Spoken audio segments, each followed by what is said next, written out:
دا هیله ده چې د خپلو پټو نه د انګورو مشروب جوړولو په یو کارخانه کې د منیجر په څوکۍ کار کوي. په یو لوی میدان کې دوی بهر کرسۍ او میزونه لګولي او خلک سره د کورونو راځي او مشروب څښي. نوموړي وایي د کرونا وبا له امله د دوی کارونه هم اغیزمن شوي دي. موږ خوش قسمته یو چې کارونه بیا شروع شوه. موږ دلته د راتلونکو خلکو هم مننه کوو چې بیا راتګ یې پیل کړی دی او روزګار بیا روان شو. د تیر کال په مقابله کې دا میاشت مو ډیره مصروفه ده. ډیر خلک لا هم د کورونو نه کار کوي. موږ هیله یو چې نور خلک به هم راتګ پیل کړي. تر دې چې 3 کاله مخکې څومره خلک وو هم هغه رنګ خلک راځي. Yeah, we're definitely seeing more traffic than we were even 2 years ago. د نیویارک ښار د معاشي رپورټونو تر مخه د کرونا وبا له امله د 1930 نه وروسته په لومړي ځل تر ټولو زیات خلک بېروزګاره شوي دي او په سلو کې 25 خلکو خپل روزګار بایللی دی. د کرونا په دې وبایي حالاتو کې ولس د خوراکي توکو ترڅنګ د اوسېدو د ستونزو سره هم مخ دي.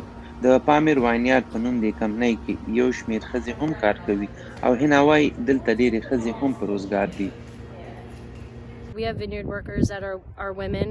زموږ سره دلته کارکونکي ښځې په بیلابیلو برخو کې کار کوي لکه ټیسټینګ روم، انتظام او داسې نورې برخې. دوی دلته دغه مشروب جوړوي، پوره انتظام کوي او په ښه شان سره یې کوي.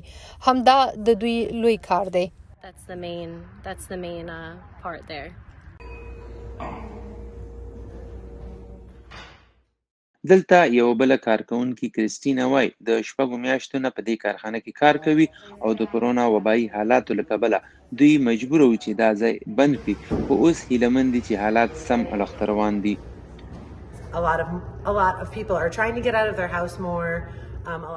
اوس خلک هڅه کوي چې له کورونو بهر راوځي. د نیویارک ښار د لانګ آیلینډ خلکو راتګ پیل کړی دی، نو اوس څه ناستو موږ هم مصروفه شوي یو.